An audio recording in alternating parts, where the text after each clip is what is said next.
Carolyn, thanks so much for being with us. How are you today? Good morning. I'm good. I just had cataract surgery less than 48 hours ago, so I'm sort of blinking at you with one eye.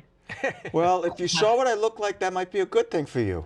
Hey, I put up my epiphany lights too. for those who don't know Father Henri Nouwen, who was he and why has he been remembered almost 30 years after his death? Henri was an amazing person.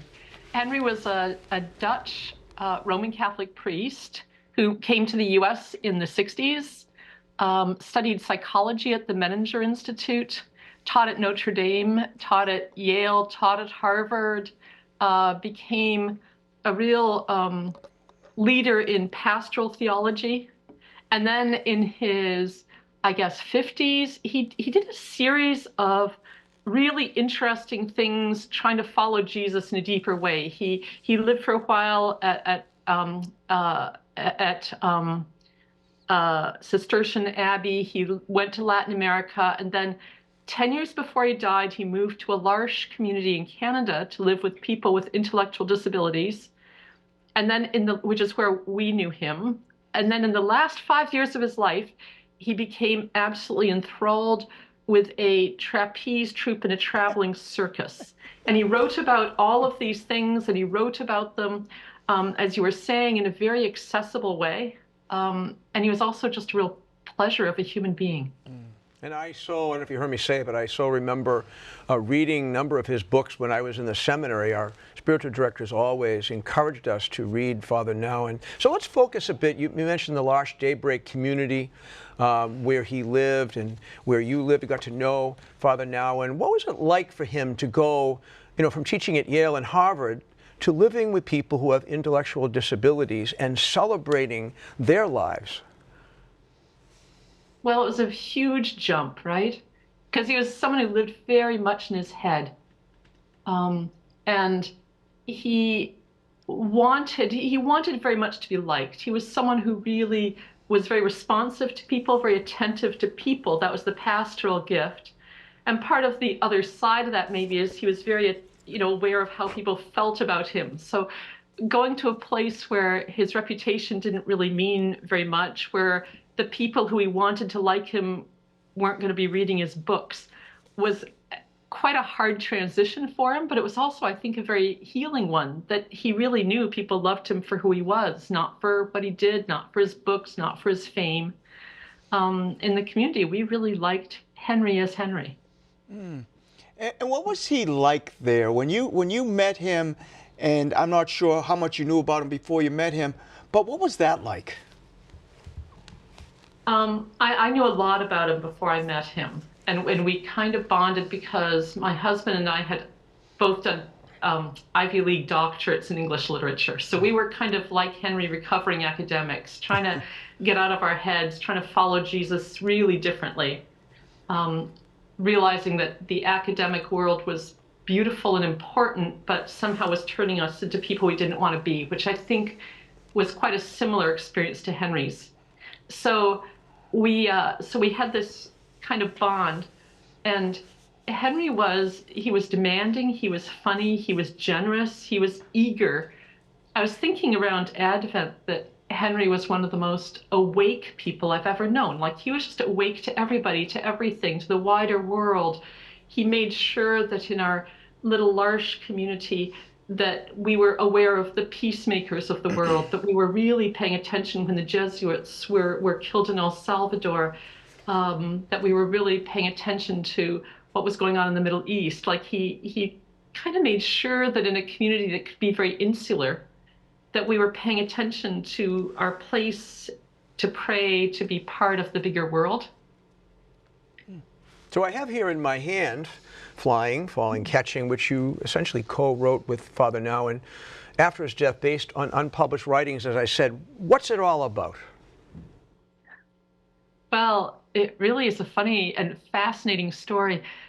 In 1991, just as Henri's book about the prodigal son was being finished, so he'd written a book about Rembrandt's painting of the prodigal son, and it was just done, and he went in Germany to see a traveling circus with his father.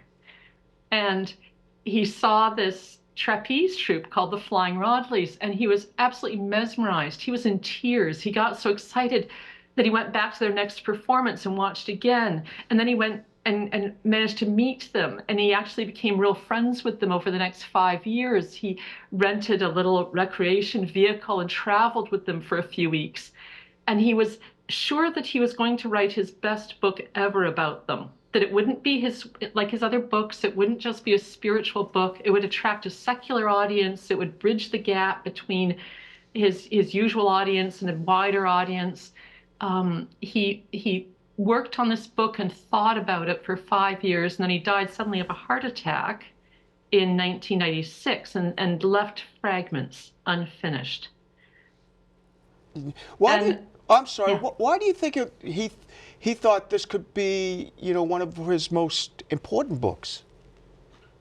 Well, he says something in an interview that I really stays in my mind. He said that teaching university was the life of the mind, and that when he came to L'Arche and lived with people with intellectual disabilities, that this really introduced him to the life of the heart.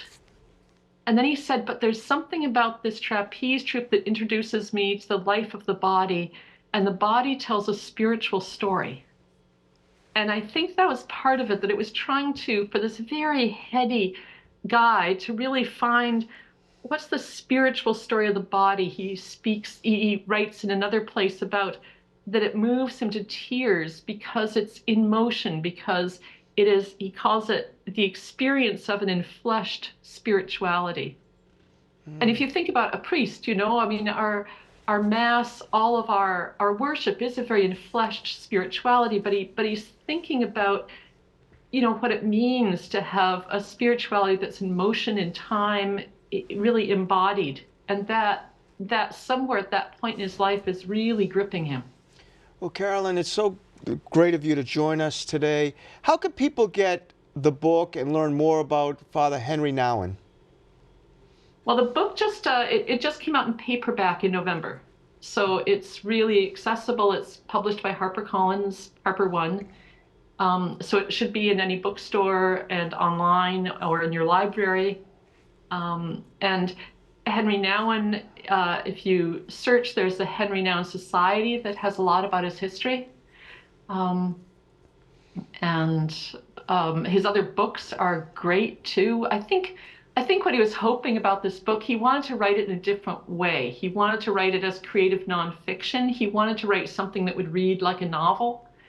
So what I did in this book is I couldn't write for Henri, so his words are in one typeface and my words are in another, so it's very clear what's Henri and what's me.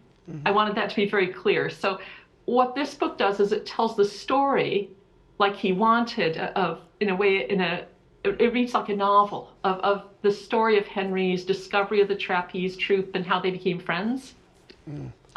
So here's a picture of him, by the way, with his trapeze troupe. Well, Carolyn, thank you so much for being with us today, and best of luck with the book, and have a wonderful day. Thank you. Good to meet you both. Thank you. Bye-bye.